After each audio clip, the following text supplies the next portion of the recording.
आज एक स्टूडेंट कम है। अब आपका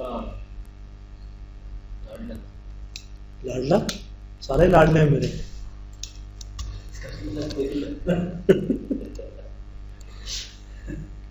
अच्छा जी, आज जो हमने पढ़ना है, लास्ट टाइम जो हमने पढ़ा था, हमने मैनुअल फॉर्म बनाना सीखा था। उससे पहले उसके बाद अगर हमने मैनुअल फॉर्म में ब्लॉक की प्रॉपर्टी, फ्रेम की प्रॉपर्टी, फिर जो ब्लॉक के अंदर टेक्स्ट आइटम यूज हुए उनकी प्रॉपर्टीज, और इसके अलावा हमने क्या पढ़ा था? क्या? हाँ, दो, हाँ, वो जो है बेसिकली उसमें हमने प्रॉपर्टीज को एक कवर अप करने के लिए हमें एग्जांपल क्रिएट की थी। ठीक है, आज हम पढ़ेंगे list of value. List of value, editor, multiple canvases, multiple Windows. ठीक है, शुरू करते हैं। सबसे पहले लिस्ट ऑफ वैल्यू। पहले मैं एक फॉर्म बना लेता हूं जी। यहां पे फॉर्म डिजाइन कर लेते हैं एक।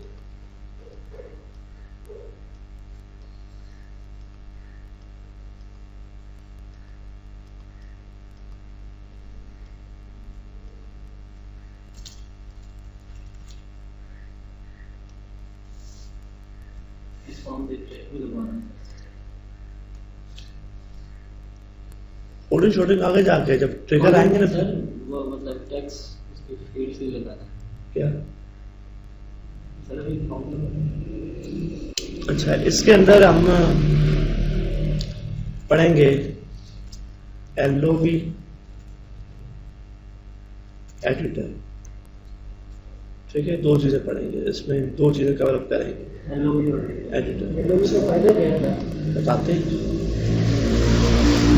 ठीक है जी, ये फॉर्म बन गया है, इसको रन करके देख लेते हैं।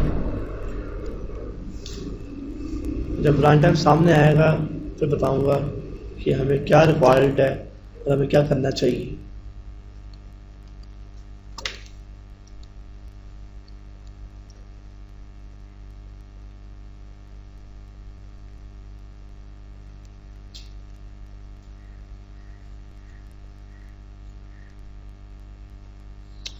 जी, execute query user data entry करता है, एम्प्लॉय नंबर दिया,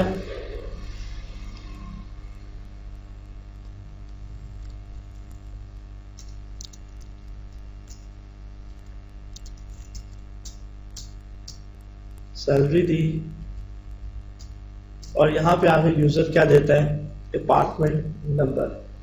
अभी जो चंद डिपार्टमेंट नंबर हैं गिनती के, जो डेटा एंट्री है वो भी याद कर सकता है। 20 का मतलब ये है, 30 का मतलब ये है, 10 का मतलब ये है।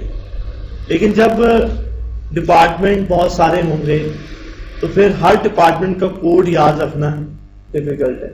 हम ये चाहते हैं कि जैसे ही यहाँ पे मैं आऊं डिपार्टमेंट के पोर्शन पे, यहाँ पे एक विंडो ओपन हो जाए उस विंडो को बोलेंगे लिस्ट ऑफ वैल्यू, यानी कि उसमें सारे डिपार्टमेंट हमें नजर आ रहे हैं, लिस्ट पूरी डिपार्टमेंट की लिस्ट नजर आ रही हो। मैं उस जो डिपार्टमेंट चूज करूं, ओके करूं, वो डिपार्टमेंट नंबर यहां रिटर्न हो जाए। यानी कि अगर मैं वहां पे अकाउंटिंग चूज करता हूं और अकाउंटिंग का कोड 10 है सपोज, तो मैंने अकाउंटिंग चूज किया, मैंने सर्च किया बाय नेम, अकाउंटिंग चूज किया, तो उसने उसके पीछे कोड जो 10 है वो इसमें रिटर्न कर दिया। यानी कि मुझे इस टेक्स्ट आइटम के ऊपर क्या लगानी है? एक विंडो, एक लिस्ट लगानी है। उस लिस्ट को हम क्या बोलेंगे? List of value, LOV। अच्छा, लिस्ट ऑफ वैल्यूज को बनाने के लिए, लिस्ट ऑफ वैल्यू एक विंडो है। क्या है? एक विंडो है। विंडो के अंदर क्या नजर आएगा? डेटा।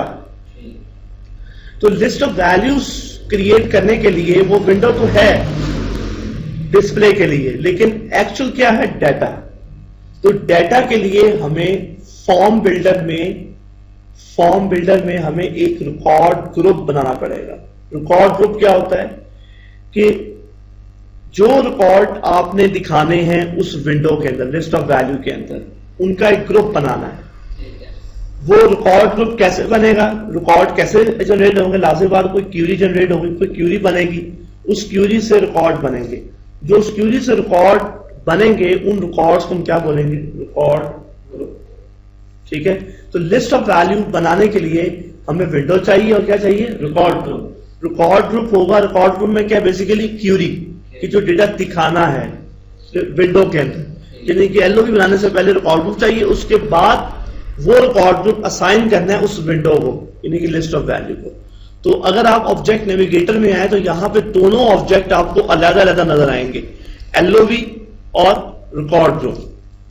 तो आपको एलओवी बनाने से पहले क्या बनाना है, रिकॉर्ड ग्रुप बनाना है, उसके बाद एलओवी बनानी है।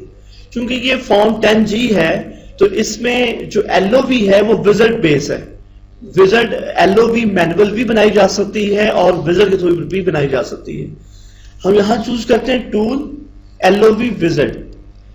अब यहां पे कह रहा है कि मुझे क्या बनाना है, नया रिकॉर्ड ग्रुप बनाना है। अगर कोई पहले से रिकॉर्ड ग्रुप यहां बना होगा तो लिस्ट ये एक्टिव हो जाएगी।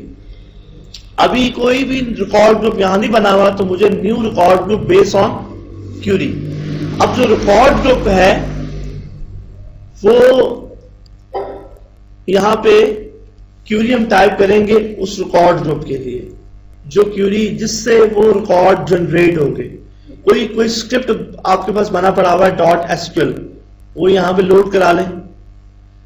ठीक है, या ऑरेकल आपको एक टूल देता है ग्राफिकली क्यूरी बिल्ड करने का, बिल्ड एसक्यूएल। क्यूरी बिल्डर एक ग्राफिकली टूल है जिससे आप क्यूरी बिल्ड करते हैं। वो ऐसे ऑडियंस जो कि एसक्यूएल को प्रॉपर नहीं जानते, सिर्फ इतना पता है कि ये टेबल्स हैं तो वो टेबल इसमें चूज कर लें डिपार्टमेंट का इंक्लूड क्लोज।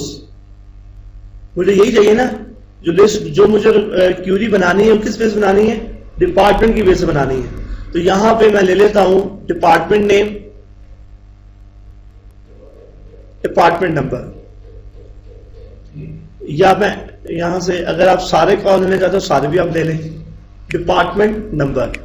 अगर आप इसकी देखें ये उसने क्यूरी ऑटो जनरेट कर दी है।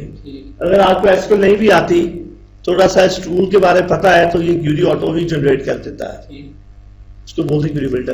क्लोज, ओके, ये क्यूरी यहां पे लोड हो गई। जो क्यूरी चाहे तो उसको मॉडिफाई भी कर सकते हैं, कोई कंडीशन लगाना चाहते हैं वो भी लगा सकते हैं। यहां पे आप कहेंगे डिपार्टमेंट नंबर इन, जो भी आप देना चाहते हैं कि 10 के दिखाए,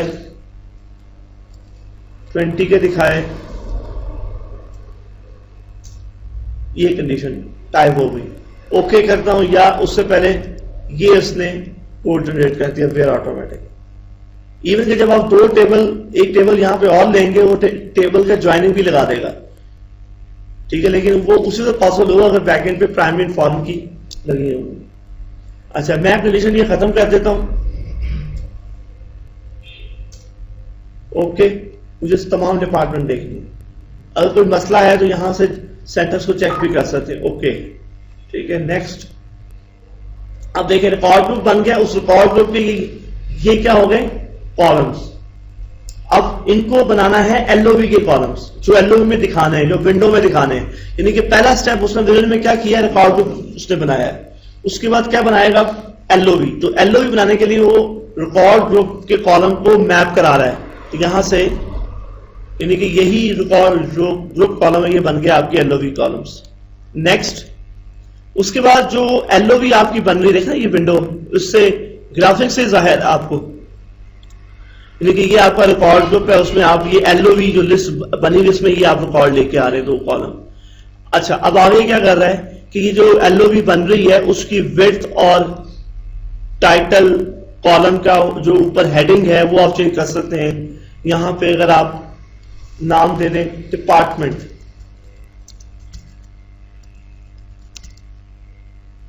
ठीक है, एलओसी। अच्छा, उसके बाद जो इसका साइज है इन कॉलम का विंडो में, वो ऑटोमेटिकली पीछे टेबल में जो कॉलम है उसकी जो लेंथ और विड्थ है उसके मुताबिक देखते हुए वो खुद ही इसकी विड्थ वगैरह सेट कर लेगा। ठीक है, उसके बाद जब एलओवी लिस्ट ओपन होगी तो मुझे उसमें से कोई डिपार्टमेंट चूज करना है। जो मैं डिपार्टमेंट चूज करूंगा वो डिपार्टमेंट उस टेक्स्ट बॉक्स में रिटर्न होना चाहिए, डिपार्टमेंट नंबर के कॉलम में। तो मैं यहां पे क्या लिखूंगा, return value. Lookup return item, यहां पे कहूंगा emp डॉट डिपार्टमेंट नंबर। जब मैं लिस्ट ऑफ वैल्यू से कोई डिपार्टमेंट चूज करूंगा, जो डिपार्टमेंट नंबर है वो कहां जाकर स्टोर होगा, emp डॉट डिपार्टमेंट नंबर में स्टोर होगा।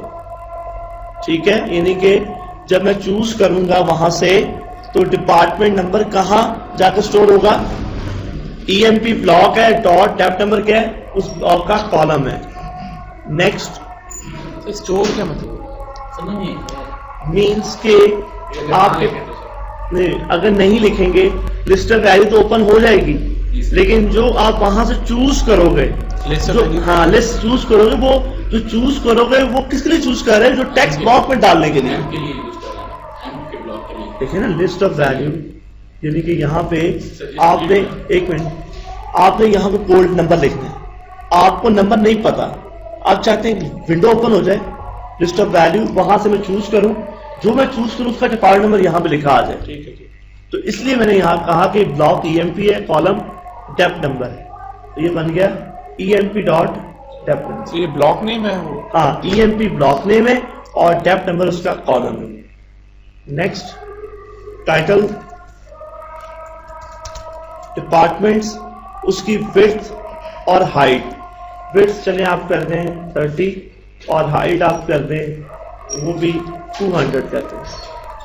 ठीक है, आगे LOV जो उसकी पोजीशन है XYZ, आप मैन्युअली सेट कर सकते हैं या वो ऑटोमेटिक एडजस्ट कर ले। ठीक है, उसके जिस टेक्स्ट आइटम के साथ लगाई है उसके आगे पीछे को देखते हुए, उस एनवायरनमेंट को देखते हुए LOV को खुद एडजस्ट करके ओपन कर देगा। या अगर आप चाहते हैं फिक्स इस लोकेशन पे LOV ओपन हो XYZ, तो वो आप सेट कर सकते हैं। तो yes, let form position by LOV automatically.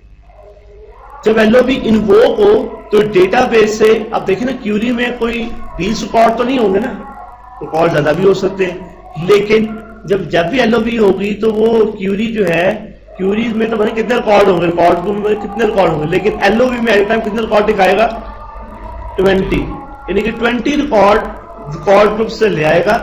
Scroll करने पे LOV रिकॉर्ड फिर 20 और रिकॉर्ड ले आएगा, तो retrieve record at a time 20। उसके बाद क्या होता है कि refresh record group data before display LOV। अगर मैं इसको अनचेक कर देता हूं तब क्या होता है, इसका मतलब होता है कि जब मैं LOV, मैंने मेरा फॉर्म ओपन हुआ, LOV मैंने ओपन की, लिस्ट, वो तमाम लिस्ट आ गई, मैंने चूज किया, ओके, रिकॉर्ड एंटर हो गया, मैंने एक और एम्प्लॉय हायर किया। अच्छा, अब मैं दूसरा एम्प्लॉय हायर करने जा रहा था कि इतनी देर में एक नया डिपार्टमेंट ऐड हो गया, किस टेबल में, डिपार्टमेंट के टेबल में। दोबारा सोचें कि पहले मैंने रिकॉर्ड एंटर किया, लिस्ट ऑफ वैल्यू आई, मैंने वहां से मैंने चूज किया, वो मेरा रिकॉर्ड एंटर हो गया। दूसरा भी मैं रिकॉर्ड एंटर कर ही रहा था कि इतनी देर में किसी दूसरे पर्सन ने डिपार्टमेंट के टेबल में एक नया डाटा, एक नया डिपार्टमेंट 50 का एंटर कर दिया। जब 50 का नया डिपार्टमेंट एंटर किया, जब LOV, जब वो दूसरा M का रिकॉर्ड एंटर हो रहा होगा, जब वो दोबारा LOV खुलेगी तो क्या वो रिकॉर्ड आना चाहिए?